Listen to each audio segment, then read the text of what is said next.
Immer wenn es auf Weicheneinstellungen beim DSP zu sprechen kommt, wird reflexartig das Linkwitz-Filter empfohlen. 4. Ordnung, 24 dB, passt immer. Angesichts dessen ist der Titel dieses kurzen Videos ein bisschen provokant, die Linkwitz-Lüge, man könnte auch sagen der Linkwitz-Mythos. Auch ein Linkwitz-Filter ist nicht immer optimal. Wo das Dilemma steckt, das richtige Filter auszuwählen, welche Vor- und Nachteile die einzelnen Filtertypen haben, von Linkwitz angefangen über Bessel, über Butterworth bis Chebyshev, und was wir bei Gladen und Mosconi dafür eine Lösung anbieten können, darum geht es in diesem kurzen Video. Würde mich freuen, wenn ihr dran bleibt.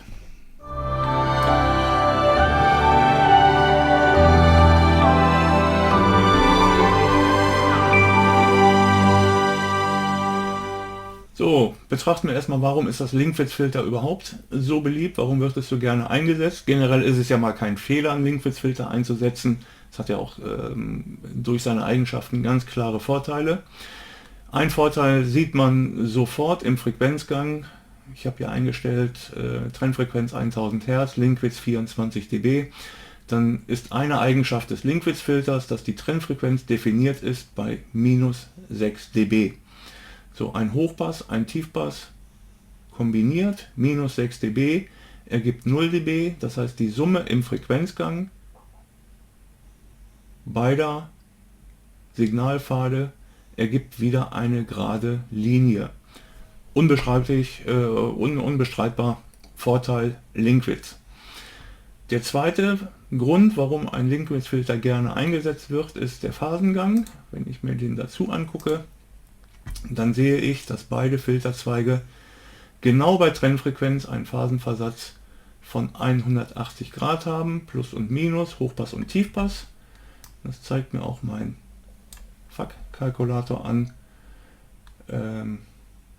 Gain bei Trennfrequenz jeweils minus 6 dB, Phase plus minus 180 Grad. Das heißt theoretisch sowohl im Amplituden- als auch im Phasengang perfekte Addition. Die Geschichte mit der Phase stimmt nur zum Teil und nur dann, wenn keine weiteren Filter im Frequenzgang im Spiel sind. Ein simpler Hochpass-Tiefpass, dann stimmt das.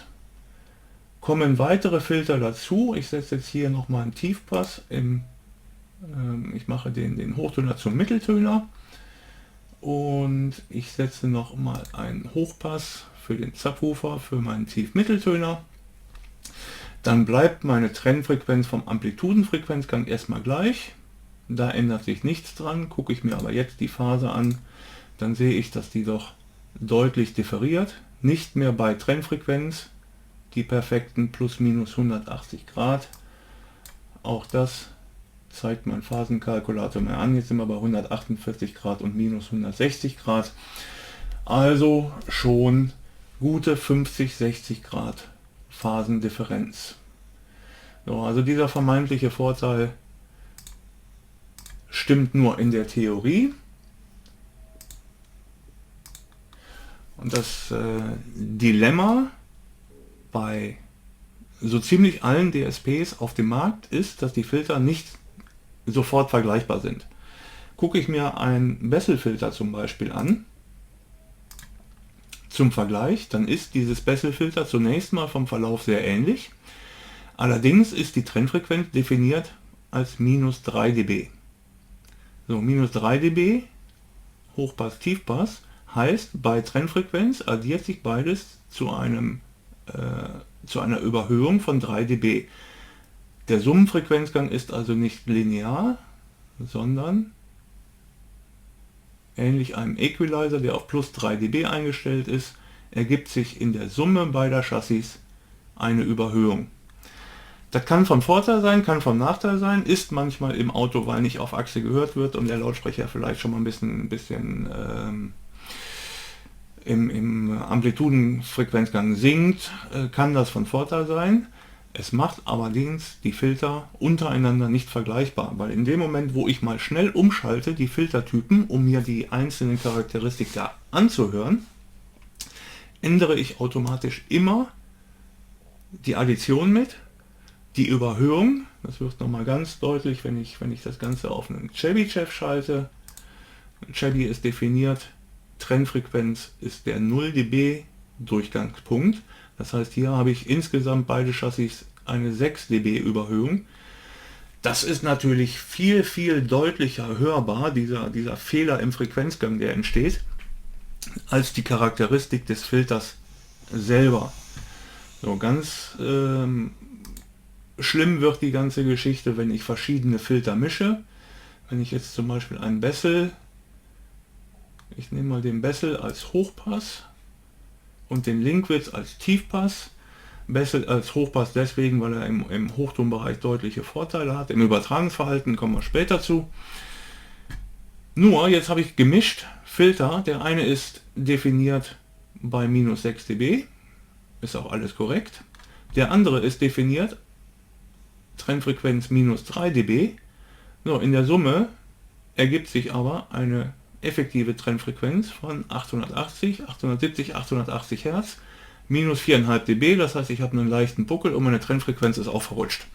Das sind natürlich Faktoren, die deutlich stärker hörbar sind als die Filtercharakteristik selber. Ich kann nicht schnell umschalten, um Filter zu vergleichen. So, für dieses Dilemma gibt es bei uns bei Mosconi in Kürze eine Lösung. Ich habe hier mal den Entwurf der nächsten GUI-Version mitgebracht mit unserer Weichen-Sektion. Die Filterweichen in den 10 Ausgangsfiltern waren noch einigen Usern zu umständlich einzustellen. Als Beispiel habe ich hier ein 1, 2, 3, 4 Wegesystem, die Aktivweichen einmal simuliert. Ich habe unterschiedliche Weichentypen benutzt. Ich habe hier oben einen Bessel-Filter benutzt, der einfach im Hochtonbereich, im oberen Mitteltonbereich deutliche Vorteile hat. Ich habe hier einen Linkwitz benutzt, auch 4. Ordnung 24 dB, und ich habe hier unten einmal gemischt das Filter mit dem typischen Fehler, der entsteht.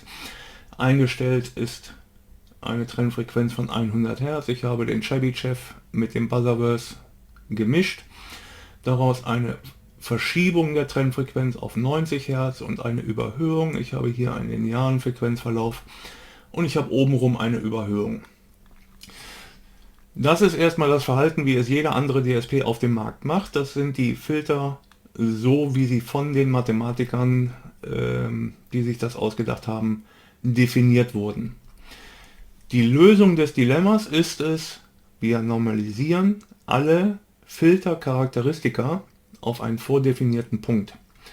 Das machen wir hier mit dem Button, der steht im Moment auf grün, FC Default, heißt, der DSP verhält sich so wie jeder andere DSP und so wie die Filter Namensgeber sich das ausgedacht haben. Ich kann die alle normalisieren auf minus 3 dB und sehe, es findet sofort eine Rekalkulation aller Filter statt. Und jetzt sind alle Filter auf meiner eingestellten Trennfrequenz 100 Hertz und alle Filter treffen sich am minus 3 dB Punkt. Der ist jetzt hier vorgegeben. Das heißt, ich habe von der Addition bei allen Filtern jetzt mehr oder weniger ein Buzzerverse-Verhalten mit einer leichten Überhöhung bei Trennfrequenz. Ich kann auch normalisieren nach minus 6 dB. So, jetzt habe ich den Schnittpunkt jeweils wieder präzise bei meiner eingestellten Trennfrequenz, auch bei unterschiedlichen Charakteren, auch bei unterschiedlichen Flankensteilheiten. Selbst ein 6 dB Filter, egal was ich jetzt einstelle, die Trennung bleibt bei der eingestellten Frequenz und bleibt immer Trennfrequenz minus 6 dB. Das heißt, alle anderen Filter verhalten sich jetzt im Übergangsbereich wie ein Linkwitz-Filter und addieren sich mit einer leichten Welligkeit durch die Charakteristik, aber generell die Addition der Einzelfrequenzgänge wird zu 0, das heißt zur geraden Linie. Und dadurch sind die unterschiedlichen Filtercharakteristika ohne parasitäre Effekte, Frequenzgangveränderungen und so weiter sofort umschaltbar und wahrnehmbar. Und nur so kann ich wirklich entscheiden, ist das Bessel-Filter für meinen Hochtöner besser oder bleibe ich beim Linkwitz oder ist sogar ein Buzzerverse oder ein Chebyshev für meine Anlage das passende. Da kommen wir gleich noch zu, welche Vor- und Nachteile jedes Filter hat. Der Hauptvorteil des Linkwitz, die minus 6 dB Trennung und damit der glatte Frequenzgang, haben wir mit diesem Button auf alle Filter umgesetzt. Und damit können wir frei entscheiden, welches Filter setzen wir ein, je nach Anwendung, je nach Charakteristik. So, Linkwitz, Bessel, Buzzerverse, Chebyshev. 4 große Mathematiker haben versucht, die Übertragungsfunktionen der Filter nach ihren Idealen anzupassen. Beschreiben wir kurz die 4 Filtertypen mit ihrer typischen Charakteristik. Güte 0,5, Dämpfung 2,0, sehr hohe Dämpfung für einen Filter, das Linkwitz-Filter. Vorteil, ein linearer Phasen- und ein linearer Frequenzgang, die sich bei Hochpass, Tiefpass ideal addieren, haben wir vorhin schon gehabt.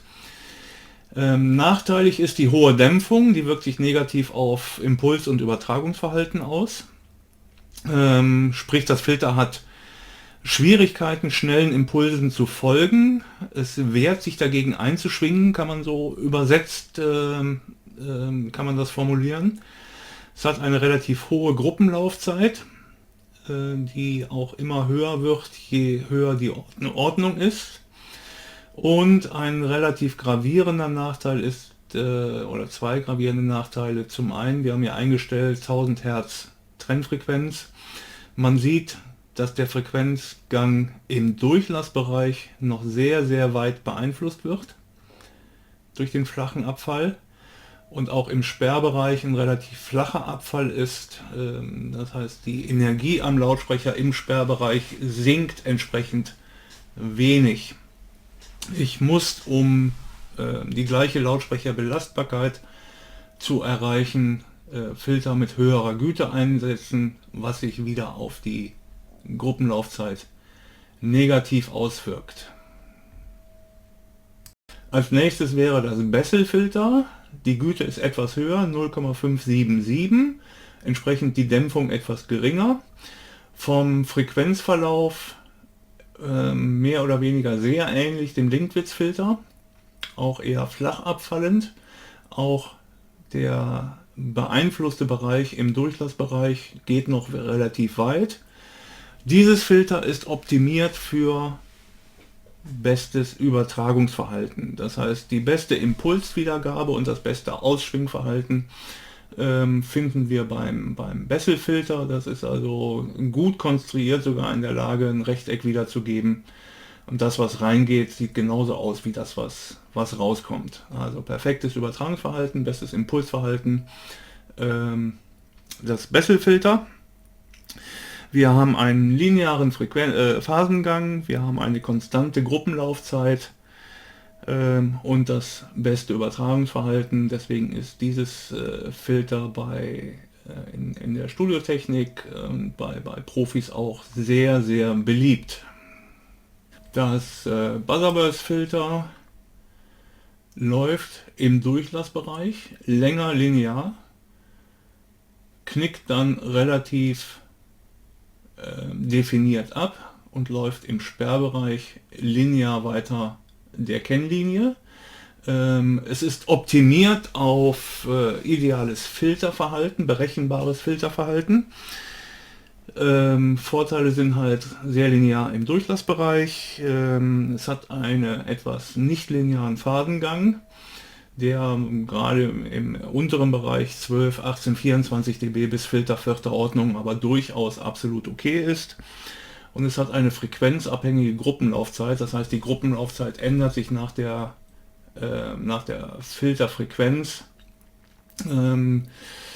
Das für sich zu nutzen ist ein bisschen kompliziert, kann durchaus von Vorteil sein, kann einem auch das Ergebnis verhageln.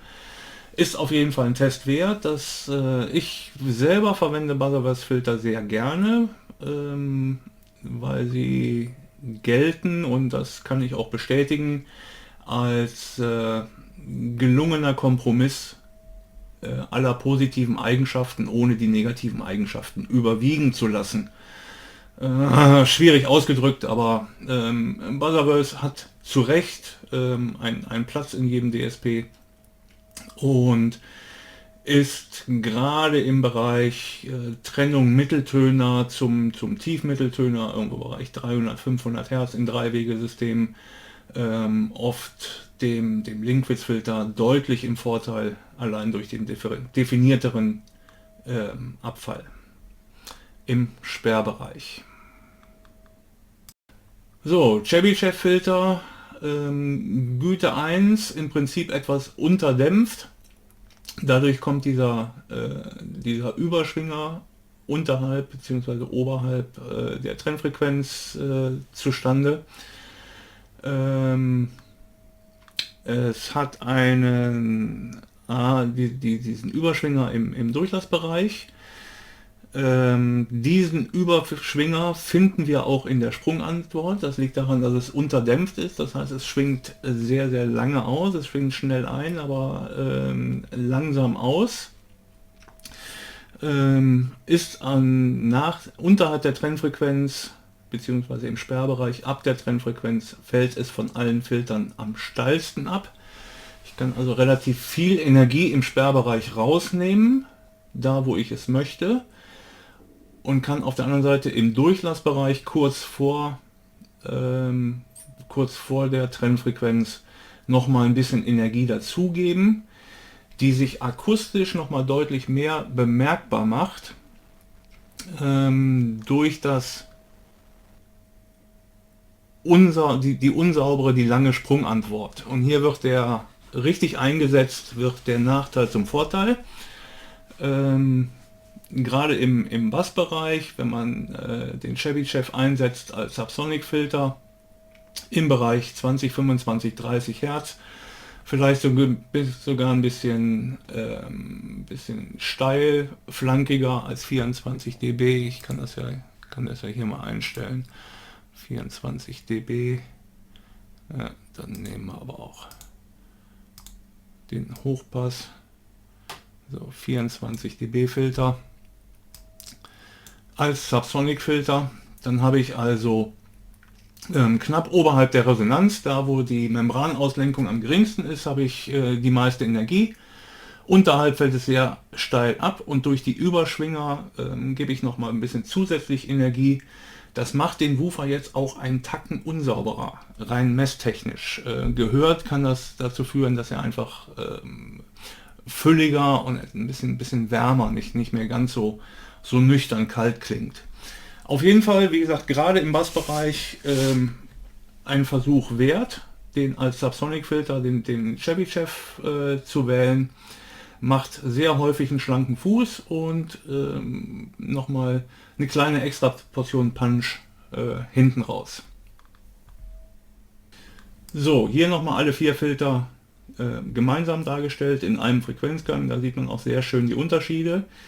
Das ist die Darstellung gemäß der Filteralgorithmen, wie die jeweiligen Mathematiker sich das vorgestellt haben. Linkwitz -6, Bessel Butterworth -3 dB und Chebyshev geht bei 0 dB bei Trennfrequenz. Da sieht man auch sehr schön die unterschiedlichen Charakteristiken. Wenn ich das Ganze normalisiere auf -3 dB, dann wird es etwas deutlicher, dass gerade das Linkwitz-Filter im Sperrbereich deutlich die meiste Energie noch durchlässt und ich dann mit einem Chebyshev oder mit einem Filter mit höherer Güte, mit geringerer Dämpfung doch deutlich mehr Energie rausnehme, den Lautsprecher belastbarer mache mit einem Filter geringerer Ordnung, was dann auch teilweise wieder das schlechtere Phasenverhalten ausgleicht. Denn ein Chebyshev zweiter Ordnung hat immer noch ein besseres Verhalten als ein Linkwitz vierter Ordnung. Okay, soweit kurzer Exkurs zu verschiedenen Filtercharakteristika bei Aktivweichen. Jedes einzelne Filter hat Vorteile, hat Nachteile, je nach Anwendung ist immer ein bestimmtes Filter zu bevorzugen. Problematisch ist halt in der generellen Praxis die Vergleichbarkeit, weil ich es nicht direkt umschalten kann. Bei Mosconi DSPs geht das, indem ich das auf einen Punkt normalisiere, und dann höre ich auch sofort die unterschiedlichen Charakteristika. Dann höre ich auch, dass ein Bessel-Filter im Hochtonbereich ein bisschen softer, runder klingt, weil es das bessere Übertragungsverhalten hat, weil es das Signal so lässt, wie es ist. Und ich höre im Bassbereich die Vorteile des Chebyshev höre ich sofort raus, ohne parasitäre Beeinflussung der Filter durch unterschiedliche Definitionen der Trennfrequenz zu hören und dadurch den eigentlichen Effekt nicht mehr wahrnehmen kann.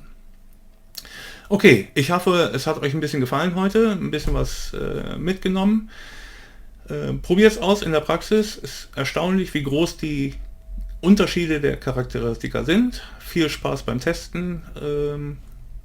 Ich sage bis demnächst. Man sieht sich. Ciao.